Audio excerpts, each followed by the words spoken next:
Энэхүү цуврал хичээлийг ерөнхий боловсролын сургуулийн сурагчдын хүний эрхийн тухай ойлголт, мэдлэгийг дээшлүүлэх зорилгоор хүний эрхийн тухай ойлголт. Хүний эрхийн хамгийн дээд зорилго бол бүх хүний эрхэм зэргийг хүндэтгэх явдал юм. Хүний эрх, хүн төрөлхтний нийтлэг хэл. Хүний эрх, бүх нийтийн үүрэг хариуцлага. Хүний эрхийн тухай ярилцъя. 4-р хэсэг. Иргэд төрийн үйл ажиллагаанд оролцох эрх. Иргэд улс төрийн үйл ажиллагаанд оролцох эрхийн агуулгад шууд буюу төлөөлөгчдийн байгууллагаараа уламжлан төрийг удирдах хэрэгт оролцох эрх, төрийн байгууллагыг сонгогдох эрх, төрийн байгууллага албан тушаалтанд өргөдөл гомдлоо гаргаж шийдвэрлэх эрхүүд нь хамаардаг. Эдгээр эрхийг хэрэгжүүлэхийн тулд тодорхой байгууллага албан тушаалтан хувь хүн үүрэг хүлээдэг. Ингээд иргэд төрийн үйл ажиллагаанд оролцох эрхийн талаар Монголын ирээдүй болох амьдралд хөл тавих гэж байгаа ерөнхий боловсролын сургуулийн төгсөх ангийн сурагчидтай санал бодлоо солилцлоо.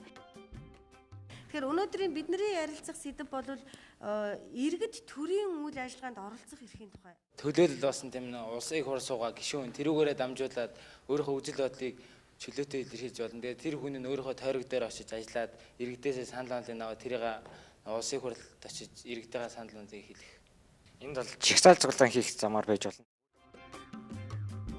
Иргэд төрийн үйл ажиллагаанд оролцох эрхийг хуулиар баталгаажуулсан байдаг. Монгол улсын үндсэн хуулинд Монгол улсын төрийн одоо тий бүх эрх мэдэл ард түмний гарт байна гэсэн нэг заалт байдаг. Монгол улсын газар нутгийг 76 хэсэг хуваагаад тэрнээс нэг хүн сонгохтой явдаг. Тэр чутгаараа аюу байдаг. Нөө ард түмний гарт байна гэдэг тэрүүгээр л илэрхийлж. Сонгосон гэдэг утгаар нь хэлж байна тий. Бид нар сонгосон байхгүй. Тэгээг бол тэд нар тийм их эрх мэдэл байх уу? Байхгүй. Тэр олон хүний эрх мэдлийг авсан учраас тэд нар дээд эрх мэдэлтэй болж байгаа. Тэр бидний дээд эрх мэдлийг авсныхаа хариуд эргээд явах ёстой. Иргэдтэй үйлчилгээ үзүүлэх ёстой, тий? Сонгосон, тий? Гишүүнээрээ дамжуулан төрийг удирдах хэрэгт оролцож болно, тий? Санал бодлоо хэлж өшөө. Чагсаал цуглаан зохион байгуулах буюу үзэл бодлоо илэрхийлэх замаар. Чагсаал цуглаан зохион байгуулах чинь зөвхөн нэг л арга нь, тийм ээ? Сонин хэвлэл бичиж болно, одоо яаж болно гэдгийг тий?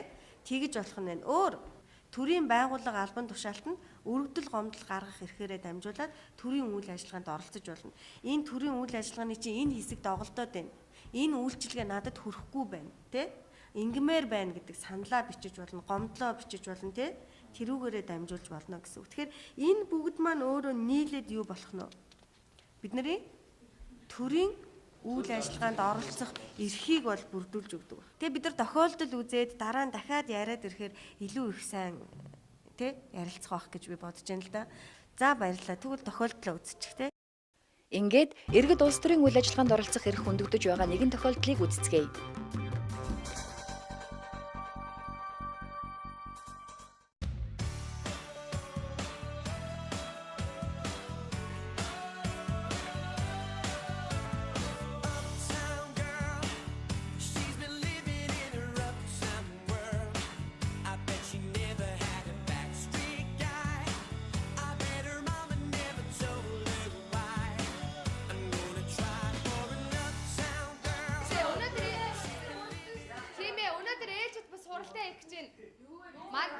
Манай ангийн Батайг сургуулиас хөөх шийдвэрсээ гарчлаа штэ.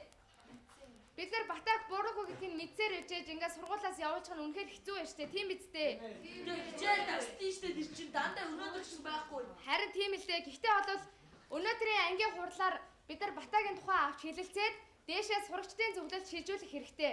Тэгээд дараа сурагчдын зөвлөлд шилжүүлснээр сурагчдын зөвлөлд дээшээгээ сургуулийн захиргаанд өгөх болно.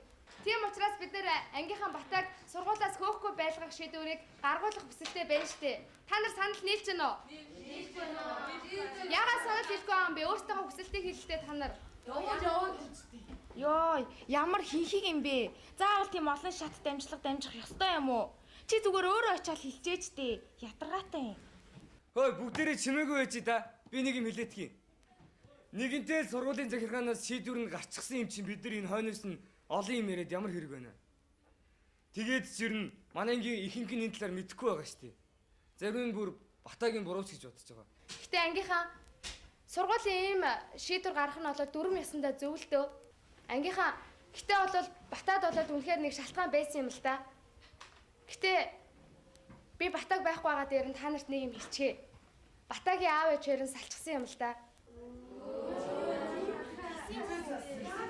Саяхан салцсан юм аа харин би дүүгээс нь сонссон юм аа. Тийм болохоор энэ бүхэн Батад нөлөөсөн байж магадгүй. Та нар гэтээ ангийнхан мэдчихэж байгаа штэ. Батаг аавын ганц аймаг хүүхд гэдгийг. Батаа ч аав гэж дандаа л явж идэг штэ.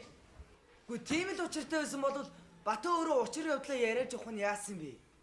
Тийм үстэй. Тэгээд сургуулийн захиргаанд манай аав ээжээр салцсан гэж хэлэх юм уу? Йоо, өөрөө хэлхийг хүсэхгүй байгаа юм бол бид нар яах юм бэ? Тийм үстэй. Тийм үү? Ангийнхаа та нар ч ямар сони юм бэ? Нанаа болохоор найзууд хичгээд хүнд хэцүү үе тохиолдоход нь ингэж нүрээ боруулж олж байгаа юм уу? Энэ хүүхдийн амьдрал нь яаж сэтгэдгийг бүгдээрээ мэдэхгүй үстэй. Йоо, тэгвэл Батад мэдээлэхгүй сургуулийн захиргаанд хэлчихвэл болоо юм биш үү? Үгүй яаж болт юм бэ? Та нар яагаад юусоо Батаг бодохгүй байгаа юм бэ? Өөрт нь амар хүндээд үсэн штэ тийм биз дээ.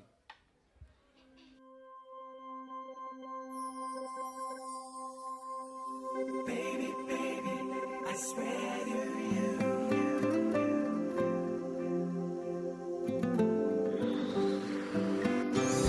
Baby, baby, I'm here for you.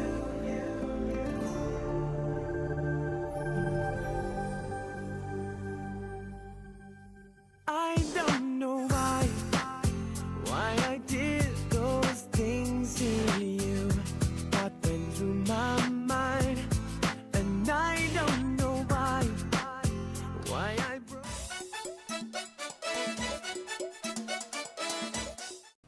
Эцэгхийн салснаар бол энэ хүүхэд маш хүн дээр хүлээж авсан. Тэгээд энэ л өөрийнх нь тэр бусд зүйлс нөлөөлсөн бол. Сургуулийн журамд заагдсан цаг нь одоо тэдэн цагаас дээш бол хөөнөгсөн тэр цаг нь бол гүйцэтгэсэн байгаа шүү дээ. Тэр цаг нь гүйцэн гэсэн тухайн хүн өөрөө болохоор хүнддэг шалтгаантай байгаа учраас тэр сургуулийн захиргаанд юу яагаад өөрөөс нь зөвшөөрөл авч байгаа анги хамт толноор ч юм уу дөрвөл төвчээ тэр нэг юу яах эрх мэдэл өгөх хүмүүст нь хандаад ингээд ийм юм хүнддэг шалтгаантай байсан учраас энэ хүн ингээд цаг тассан ингээд тэрийг ингээд тодруулах сайн хийгээд ингээд энийг ингээд шийдүүлж болох байх. Иргэд тодорхой асуудлыг өөрийн болон нийгмийн эрх ашигын үүднээс авч хэлэлцэх, санал бодлоо илэрхийлэх, эрх ашигаа хамгаалах, тэмцлийн янз бүрийн аргыг хэрэглэх нь өөрийн эрхээ эдлэж байна гэсэн үг юм. Өөрийнхөө асуудлыг сургуультай би ийм хүнддэг шалтгаантай байгаамаа гэж хэлж чадаагүй учраас сургууль нь тэрийг буруугаар хүлээн авч түүнийг алмаар сургуулиас өгөх шийдвэр гаргасан байна. Гэхдээ тийм л учиртай байсан бол Бата өөрөө учир явдлаа яриад явах нь яасан бэ? Тийм үстэй. Тэгээд сургуулийн захиргаанд манай аав ээжээр салцсан гэж хэлэх юм уу? Одоо амьдрал дээр тохиолдож байгаа юм асуудал дээр эрхээ хамгаалах талаар энэ хүүхдүүд яаж ханддаг бол ер нь нийтлэг ямар хуу байдаг бол та нарын бодлоор энэ хүүхдүүд болохоор тэр болгон өөрийнхөө эрхийг ингээд сайн мэддэг, хуулиа сайн мэддэг учраас өөрийнхөө эрхийг тийм бүрэн ашиглаж чаддаггүй. Тэгэл ингээд хөөгдчлээ гэд нэг тэгж яалдгүйгээр өөрөө тийм сургуулаасаа гарчих юм уу сургууль завсардах явдлууд гардаг. Хохирсон хүүхдтэй өөрсдөө нь ярьж байгаа тэгээд юу эцэгтэй бас ярилцж үзээд тэрнийг зохих хэмжээгээр шийдвэрлээ. Хүүхдийн эрхийн төвд хандаж болно шүү дээ. Төрийн байгууллага, албан тушаалтан, иргэдийн санал гомдлыг хүлээн авахгүй байх, хуулинд заасан хугацаа, үндэслэлийн дагуу шийдвэрлэхгүй, мөн шударга зохион байгуулахгүй байх зэрэг нь энэхүү иргэд улс төрийн үйл ажиллагаанд оролцох эрхийг зөрчиж байгаа хэрэг юм. Одоо сургуулийн удирдлагатай холбоотой үйл ажиллагаанд өөрийнх нь дуу хоолойг хүргэж чаддгүй. Ер нь бус ангиуд ямар байдаг бол? Манай ангид сургуулийн үйл ажиллагаа тэр үр сайн оролцоод байж чаддгүй. Тэгээд сургалтын зөвлөлийн гишүүдэж байдаг шүү дээ. Тэрүүнд ингээд манай төлөөлөл байдаг боловч тэр манай төлөөлөгч маань нэг тийм сайн идэвхтэй ажилтдаг учраас манайх уг нь тэрүүгээрээ дамжуулаад юу яах ёстой сургуулийн үйл ажиллагаанд оролцоод дуу хоолой илэрхийлэх ёстой. Тэр хүн хэрвээ сайн ажиллаад бид нараа юу яа чадна. Оролцож чадна шүү дээ. Ягаад санал хэлгүй юм бэ? Өөртөө хүсэлтийг хэлэлтэй та нар. Яваад Йоо, ямар хинхийг юм бэ? Заавал тийм олон шат дамжих ёстой юм уу? Чи зүгээр өөрөө очиад хэлчихээч дээ. Ятаргаатай. Уг нь оролцох бүрэн боломж олд тэр бид нар одоо тэр цаад сургалтын зөвлөлтөд ярьдаг тэр ангийнхаа хүүхдийг бас сольж болно шүү дээ. Тэр чи манай ангийнхны өөрсдөө тэр юу оролцох тийм идэх сул юм л. Шалтгаан бол хамгийн түрүүнд иргэдийн өөрсдийнх нь итгэхийн асуудал байгаа. Хүмүүс маань хуулиа сайн мэдгүй байна. Тийм учраас тэр хүмүүс үзэл бодлоо хаана хинт зөв хөндөө илэрхийлэх сайн мэдгүй байна. Жишээ нь тэр хөдөө байгаа тэр малчин хүмүүс гэж байна. Тэр хүмүүс хуулийн талаар тийм их мэдлэг мэдээж байхгүй. Хүн суртал гэж нэг амар том юм шүү дээ. Тэр бол тэр тухайн хүн тэр өөрийнхөө одоо жишээ нь өөрийнхөө тойрог улсын хурлын гишүүнд нэг санал гомдол гаргалаа гэх тэр нэг өөрөө яг тэр дээр очихгүй л байгаа шүү дээ. Тэр хувийн яг эх орноо хөгжүүлэх гэсэн тэр сэтгэлгээ дутагдж байгаа. Тэгээд өөрийнх нь бас сэтгэл хичээл зүтгэл бас.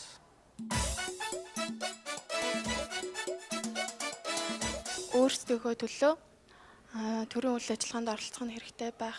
Тэгээд төрийн үйл ажиллагаанд оролцсноор буруу зөвийг нь ялгаж өгч тэгээд нуул сарны хөгжилд нэмэр болох болов гэд улс орны хөгжил дэвшлэх тутам бидний ирээдүй гэж бодож байна. Жижиг зүйл биднээс л хамаарал улсын хөгжил маань биднээс шалтгаална.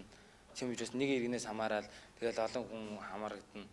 Тийм учраас бид нар өөрсдөө нийгэмдээ идэвхтэй оролцох ёстой. Тэгээд одооноос боловсрал гол анхаарлаа тавьж ажиллах ёстой. Боловсралтай хүн бол өөрийнхөө эрх үүргийг мэдж чинь төрийн үйл ажиллагаанд болон оролцож чадна. Өөрийнхөө тийм учраас боловсрал сайн эзэмших хэрэгтэй шүү. За баярлалаа.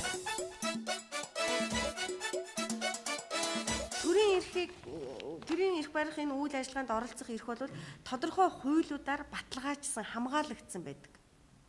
Жишээлх юм бол Монгол улсын үндсэн хууль байна тийм ээ. Саяын бидний хэлсэн бүх энэ эрхүүд бол үндсэн хуулинд яасан байгаа. Заагдсан байж байгаа. Хүүхдийн эрхийг хамгаалах тухай хууль байна. Жишээлбэл хүүхдийн эрхийг хамгаалах тухай хуулинд хүүхдийн хөгжих эрх гэдэг байж байгаа шүү дээ. Тэгэхээр тэрэнд чинь хүүхдүүд өөрсдөө эвлэлтэнд нэгдэж үзэл бодлоо илэрхийлэх, өөрсдийн сайн дурын байгууллагыг байгуулах эрхтэй гэсэн байж байгаа. Зөвхөн үндэсний хэмжээнээс гадна олон улсын түвшний баримт бичгүүдэд ч гэсэн энэ эрхийг яатсан байгаа. Хамгаалцсан байгаа. Энэ эрхийг заагаад хамгаалцсан байгаа. Би яагаад энэ эрхийг энэ баримт бичгүүдээр хамгаалсан гэж яриад байна? Яагаад энэ одоо хуулиудад бидний эрхийг заасан гэж ярихгүй байна?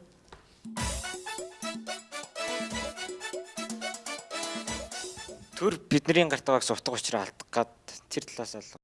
Бидний гарт гэдэг бидний эрхийг тэр хуулиар хамгаалах хэрэгтэй. Бид нар хууль захирагдагчгүй бид нар өөрсдөө хуулийг зохиож хийсэн байна.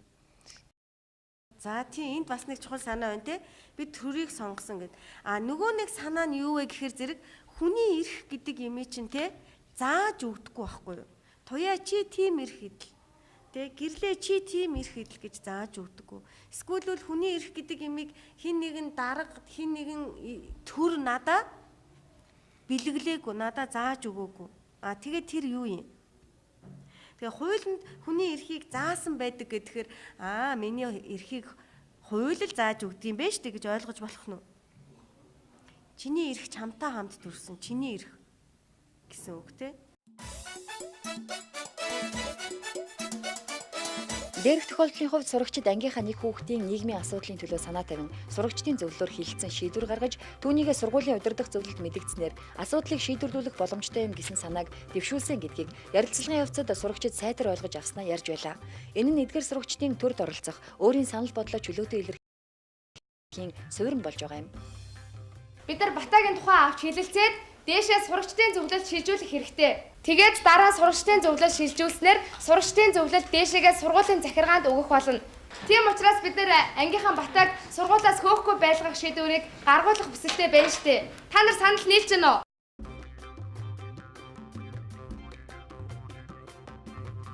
Хүүхдүүдийн саналаар нь илүү иргэдээс санал онолыг аваад тэрийг улсын хурлд очиж иргэдээ санал онолыг хэлэх.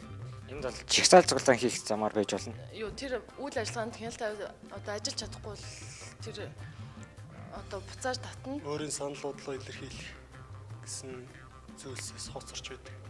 Сурагчдын зөвлөлд ярьдаг юм ангийнхаа хүүхдийг бас сольж болно шүү дээ тэр чи. Хүн суртал гэж нэг амар том юм шүү дээ.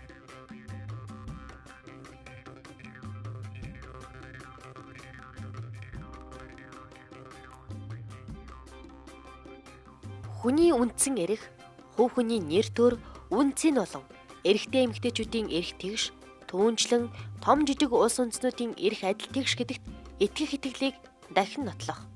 Нэгдсэн үндэсний байгууллагын дүрмээс.